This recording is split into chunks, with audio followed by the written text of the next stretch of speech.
Salut à vous, c'est votre pharmacien, le docteur Eteun Miguel. Et dans cette vidéo, nous allons parler d'une pathologie qui nous touche pratiquement tous à un moment donné ou à un autre de notre existence. Il s'agit de la diarrhée. Je vais vous donner une astuce qui a aidé une amie. En effet, dernièrement, j'ai une amie qui a fait un épisode de diarrhée où elle se sentait extrêmement déshydratée, fatiguée, amoindrie. Et elle m'a demandé conseil parce qu'elle n'avait pas suffisamment d'argent pour se rendre à la pharmacie pour acheter un médicament pour une prise en charge complète et suffisante. Donc, je lui ai donné une astuce et c'est une astuce que vous pouvez utiliser sans avoir besoin d'avoir beaucoup d'argent avec deux ou trois petits éléments que vous avez, que chacun de vous a dans sa cuisine et qui pourront donc vous aider lorsque vous faites face à un épisode de diarrhée qui vous menace. Et cela pourra aider les adultes, mais aussi et surtout les enfants et davantage les mamans, puisque les mamans sont souvent confrontées à des épisodes de diarrhée récurrents de leur bébé, de leur nourrisson ou de leurs enfants. Et donc, ça va beaucoup plus aider ces mamans-là à mieux gérer déjà à la maison la diarrhée de leur enfant avant de se rendre en pharmacie ou à l'hôpital.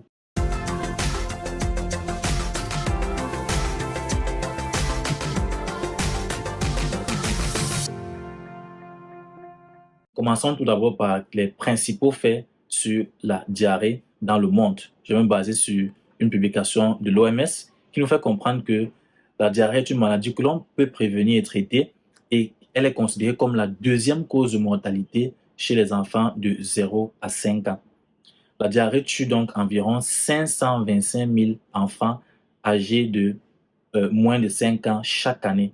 Donc, il y en a 525 000 qui meurent chaque année des suites d'épisodes de diarrhée ou de maladies qui causent les diarrhées. L'accès à l'eau potable et un assainissement et une hygiène appropriée peuvent permettre d'éviter une proportion importante des maladies diarrhéiques.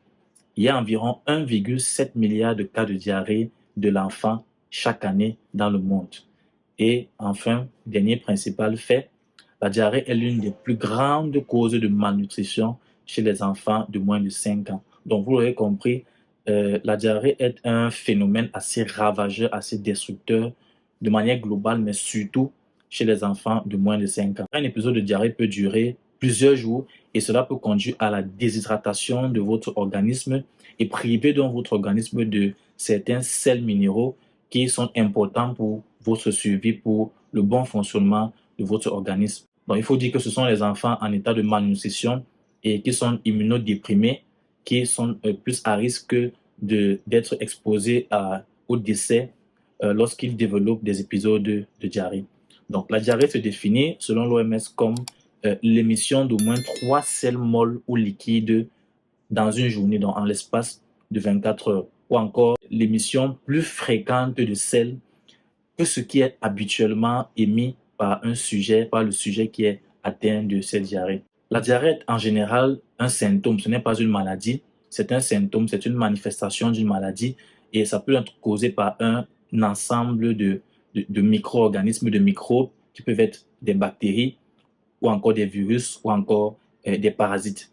Donc, l'infection qui cause la diarrhée peut généralement se transmettre par le biais de l'eau, donc une eau souillée que la personne a ingérée, a consommée, ou encore des aliments contaminés, très souvent des crudités. Et donc, ça peut aussi se transmettre d'une personne à l'autre lorsque les mesures d'hygiène, comme le lavage des mains, ne sont pas soigneusement respectées. Bien, parlons un peu plus de la déshydratation. Ce phénomène est la plus grande menace associée à un épisode de diarrhée.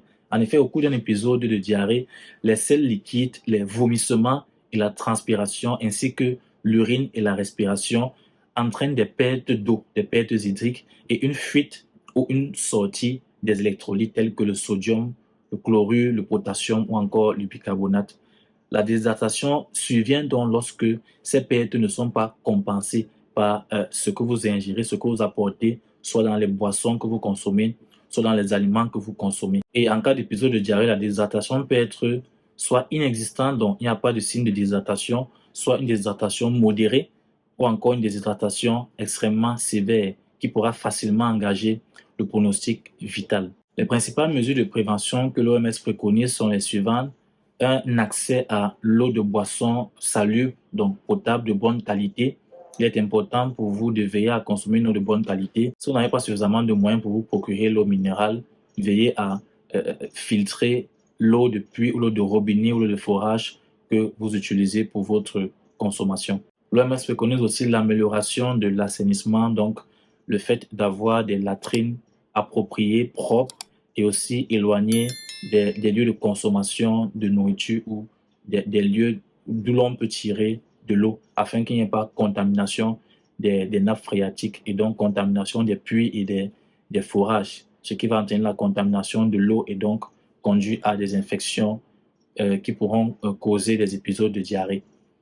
L'autre mesure, c'est le lavage des mains à l'eau et au savon. Ça va donc permettre, si jamais vous avez été en contact main à main avec une personne infectée dont les mains ont été souillées, le fait de laver les mains avant de prendre un repas va donc vous éviter de vous faire contaminer par les microbes de la personne en question. L'allaitement maternel aussi important. Donc l'OMS préconise pour les nourrissons un allaitement maternel exclusif entre l'âge de 0 et de 6 mois parce que ça va renforcer le système immunitaire du nourrisson. Ça va le rendre beaucoup plus fort et beaucoup plus résistant aux infections. Ça va contribuer aussi à son bon développement cognitif ainsi que global. L'OMS recommande aussi une bonne hygiène, surtout lors de la préparation ou de la cuisson des aliments. Donc, si jamais vous consommez des crudités, il est recommandé de bien les nettoyer, de bien les laver afin de vous assurer d'avoir éliminé le maximum de microbes. Bien, terminons la vidéo par cette astuce dont je vous parlais. Dans la prise en charge de la diarrhée, il y a ce qu'on appelle en pharmacie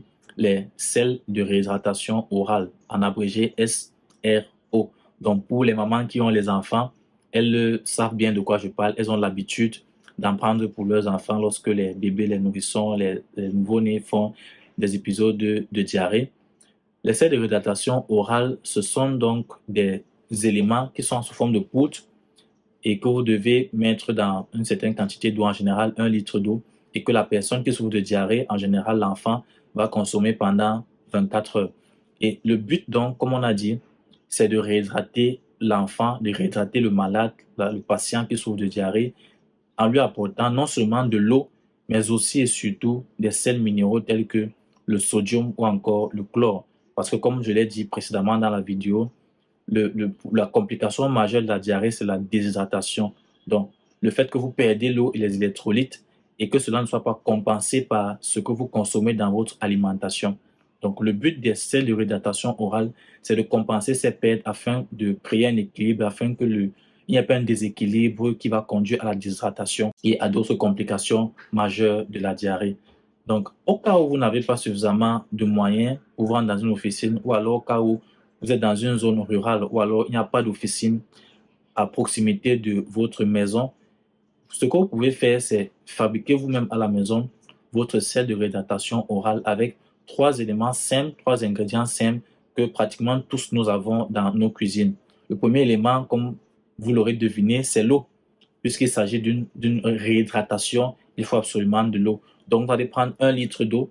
Vous allez prendre le deuxième élément qui est le sel, parce que c'est l'un des éléments majeurs avec l'eau qui va permettre donc la réhydratation, qui va vous apporter les électrolytes, parce que le sel a pour formule chimique NaCl, donc c'est du chlorure de sodium. Il va donc vous apporter 2 électrolytes, à savoir le chlorure d'une part et le sodium d'autre part.